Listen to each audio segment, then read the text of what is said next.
Beth Alexander. She is the founder and director of Thalia Academy. She had a successful career in education for more than a decade. Her passion for seeing education done God's way without the limitations of man-made systems has inspired Beth to leverage all that she has learned, discovered, and experienced toward becoming the innovative kingdom solution to public system. Thalia Academy is the culmination of this God-given aspiration. Here is Beth Alexander. Hey Beth, what problems did you see in the public school systems and how did you navigate that?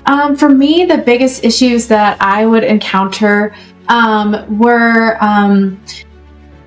teaching the kids what to think rather than how to think. That was a big one for me, and that leads to the next one, which is the standardized testing, because really we were teaching the kids how to take a test and not teaching the kids how to learn. And so that was one of the biggest issues for me. And so in my classroom, I just handled it in the way that I felt right for my kids. I didn't stress about the test.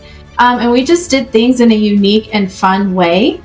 But outside of that, I developed Thalia Academy really because I got to the point in the public school system that I felt like I was becoming ineffective, and I just kept butting heads with the system. I don't ever want to say people, because the people were awesome, but it's just the way the system is run. It was very hard. And so just wanting to break away from the traditional normal style of teaching and learning in school. And so just wanting to do something different, do something new. You mentioned Thalia Academy. Could you tell us a little bit about it and how it was established and what that looks like now? Yeah, so Thalia Academy is an online school here in the United States.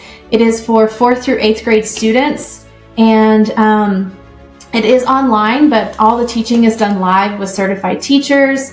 We do all of the core academics of math, reading, science, and history. We also have developed our own elective called Kingdom Life, where we just help the kids to discover their identity and their purpose. And it's just a really, really fun class that we have developed and added to our school. Another awesome thing about Thalia is the schedule that we've developed. We do school 4 hours a day, 4 days a week.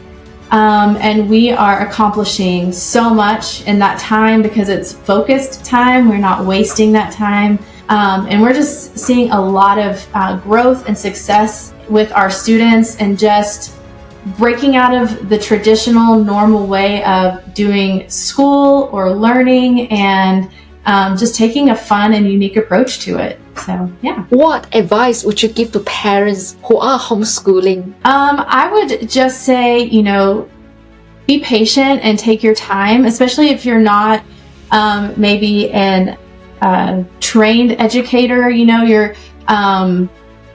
just, pulling things and working as you go. Just trust yourself. Your kid, what they need.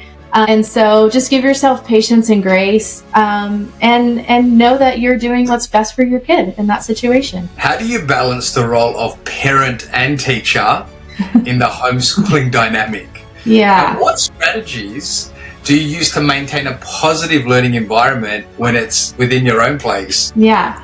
So that's a great question, because my daughter is a part of the school and I am actually her teacher. But what we do is we really, kind of compartmentalize our time. And when it's school time, and that's our focus and that's our relationship in that moment. But outside of school, we're mom and daughter. We have fun. We do all the mom and daughter things. And so we just keep them very separate. And so it balances our relationship in that way. And so really that's our strategy. That's, how we figured out is the best way to do that. So that way, when I'm in teacher mode, she doesn't get mad or, because I'm teacher, I'm not mom in that moment. And then outside of that, I'm mom. And so that's worked really well for us. For our listeners, if someone wanted to enroll in the school, how would that be available to them now?